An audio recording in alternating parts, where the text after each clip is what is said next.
What if I told you that a man who owned nothing changed everything? He had no army to command, no throne to sit on, no wealth to display. He didn't write books, he didn't build an empire, and he didn't live a life that the world would normally call successful. And yet, more than 2,000 years later, his name is still spoken across every corner of the world. This is the story of Jesus Christ. More than 2,000 years ago, the world was filled with uncertainty. Powerful empires ruled over nations, controlling people through fear and authority. The Roman Empire stretched across vast lands, and under its rule, many lived difficult lives. Among them were the people of Judea, who longed for freedom, justice, and hope. They had waited for generations, believing that one day a savior would come, someone who would change everything, someone who would bring light into the darkness they had lived in for so long. But when that moment finally came, it didn't look the way anyone expected. In a small and quiet town called Bethlehem, far from the attention of kings and rulers,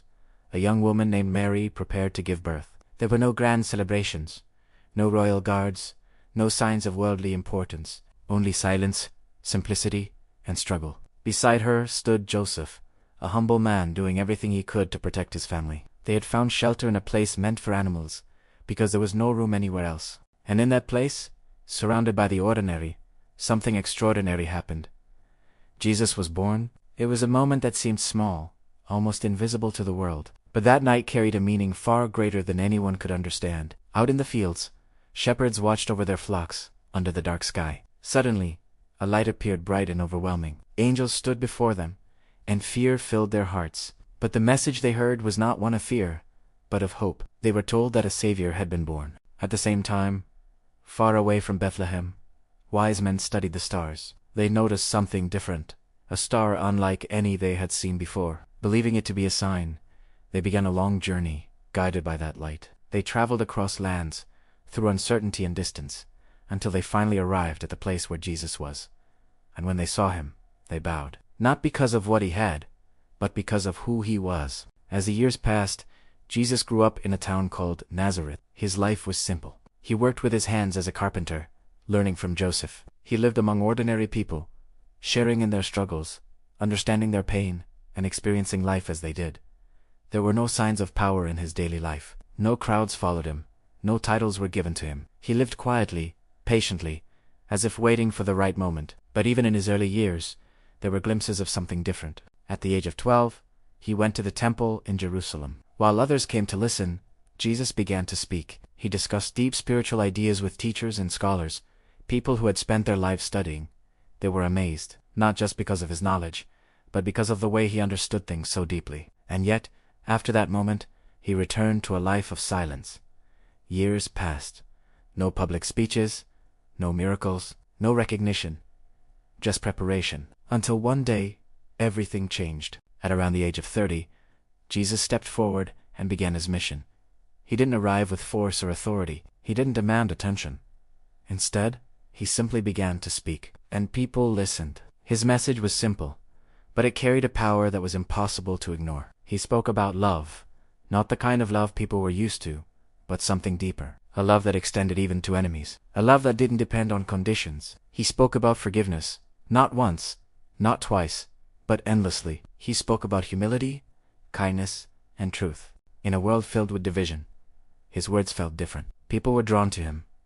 Fishermen left their nets. Tax collectors left their work. Ordinary men and women chose to follow him, not because they fully understood him, but because something about him felt real. As he traveled from place to place, something extraordinary began to happen. The sick came to him, and they were healed.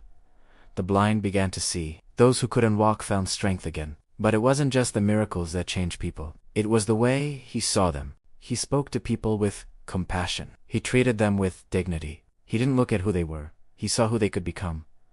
One day, a large crowd gathered around him. Thousands of people had come to listen. But as time passed, they became hungry. There was almost no food, just a few loaves of bread and some fish.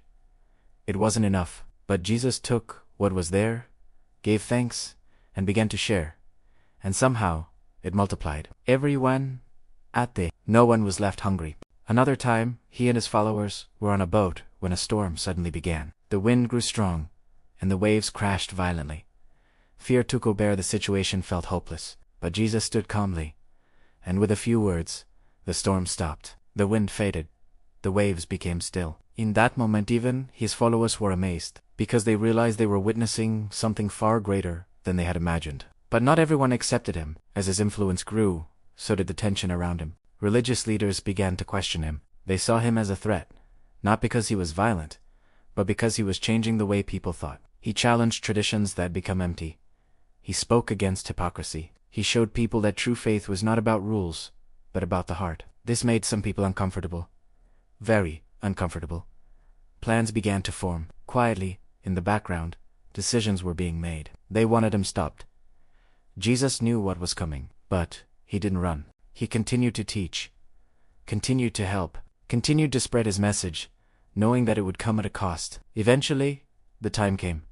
He gathered his followers for one final meal. It was a moment filled with emotion, though many didn't fully understand why. He spoke about love, about sacrifice, and about what was about to happen. There was a sense of sadness in the air, but also something deeper, a sense of purpose. Later that night, he went to pray alone, not out of fear, but out of surrender. Soon after, everything changed. One of his own followers betrayed him. He was arrested under the cover of darkness, taken away while others watched in shock and confusion. He was brought before leaders, accused falsely, and judged unfairly.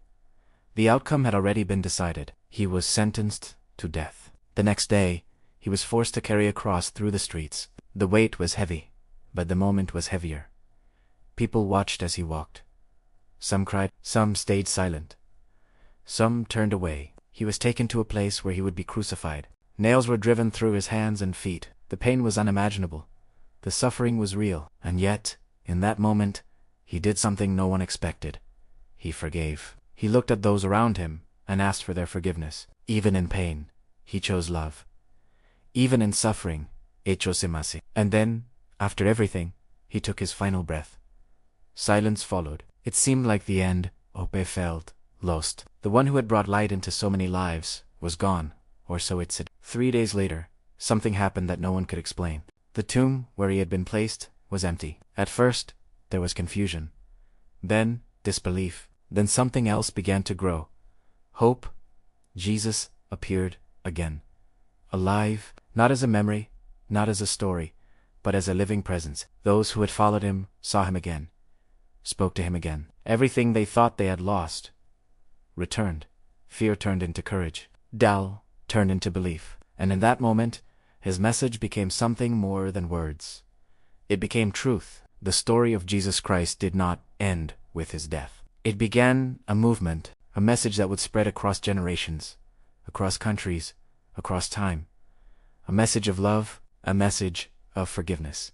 A message that even in the darkest moments, light can rise again. And today, the world is not so different from the one he lived in. There is still pain, still division, still struggle, but his message remains. Simple, powerful, unchanging. Love one another, forgive each other, stand for truth. Because in the end, no matter how dark things may seem, light always finds a way to rise.